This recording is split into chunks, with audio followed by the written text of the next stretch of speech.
مرحبا بكم في سلسلة تعليم اللهجة العامية الأمريكية قناة Master Your English. سوف نتعرف في هذا الدرس على طريقة لفظ كلمة من أكثر الكلمات شيوعاً، وهي كلمة ذا، حيث يمكن أن نقول ذا أو the. سوف نتعرف في هذا الدرس على قاعدة اللفظ الصحيح. في البداية دعنا نتعرف على طريقة لفظ الصوت ذا، حيث أن الصوت ذا في اللغة العامية الأمريكية يختلف عنه في اللغة العربية.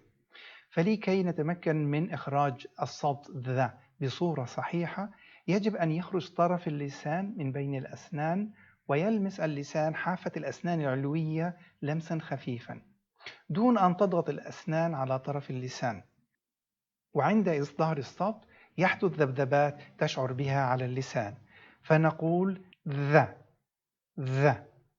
نقول ذا إذا أتت الكلمة ذا قبل كلمة تبدأ بصوت ساكن وليس حرف ساكن، وسوف نتعرف على الفرق لاحقا.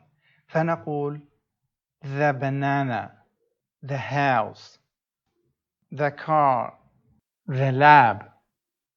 ونقول the إذا أتت الكلمة ذا قبل كلمة تبدأ بصوت علة وليس حرف علة، كما سنوضح بعد قليل. وهنا نلاحظ أننا استخدمنا صوت العلة E كما في he.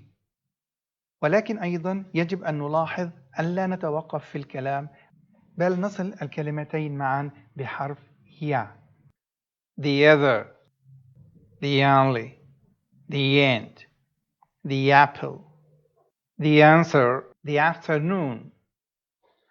ولكن يجب أن نلاحظ أننا نقول the union ولا نقول the union، وذلك لأن كلمة union تبدأ بالصوت يا، وهو صوت ساكن، مع أنها هجائيا تبدأ بحرف العلة يو. فنحن نأخذ بعين الاعتبار الصوت الذي تبدأ به الكلمة بأن يكون صوت علة. كذلك نقول the university. ونأخذ أمثلة على استخدام الكلمتين the و the. This is the end of the story. The call's peak time is in the afternoon. The employees are at the meeting.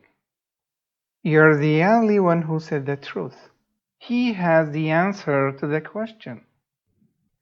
The union gave her Mother of the Year the other day. ونراكم على خير في الدرس القادم إن شاء الله.